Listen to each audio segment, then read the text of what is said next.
akan janibin sayyada. Na kawo wannan maganan ne akan abin da yake faruwa a zamanin nan na wasu 'yan giringidishin zamani wanda Allah ya kawo mana wani irin zamani, kuma sai dai mu ce inna lillahi wa inna ilaihi raji'una. Kai ba da kai aka yi ba, baka gani ba, baka san da aka yi ba, rubutu ka gani, a'a kuskuren kwamfuta ne, a'a rubutun ne bai daidai ba, oho. Amma in bai dace da ra'ayinka ba, kana da damar da zaka ce hadisin ra'ifi ne ka raunana shi. Amma in ya dace da ra'ayinka, kana da damar da zaka hau ka zauna aka kai hukunci sarkin alƙalan Najeriya.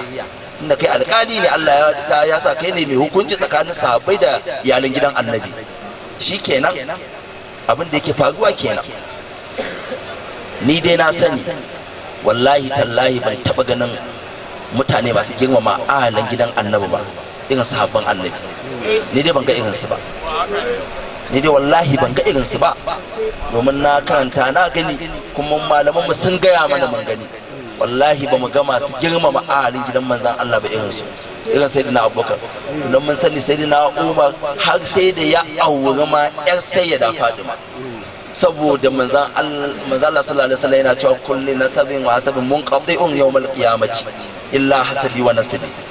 Duk wani dangane yankewa yake a ranar kiyama, ba magana dana ne wannan, a ranar kiyama ya yanke, an koma hakika, babu wannan magana, babu ita. Manzo Allah ya ce sai dangane na. Sai na Umar ya kwada yin wannan abin, ya je ya auri yar sayyida Fatima, tare da cewa kun auna a lokacin ai ya tsufa, amma sai da ya auri Ummu Kulsum yar sayyida Fatima. To amma kuma wa aina aka samu wasu labari kuma da za mu zo mu ta faɗar maganganu wanda ba su dace ba.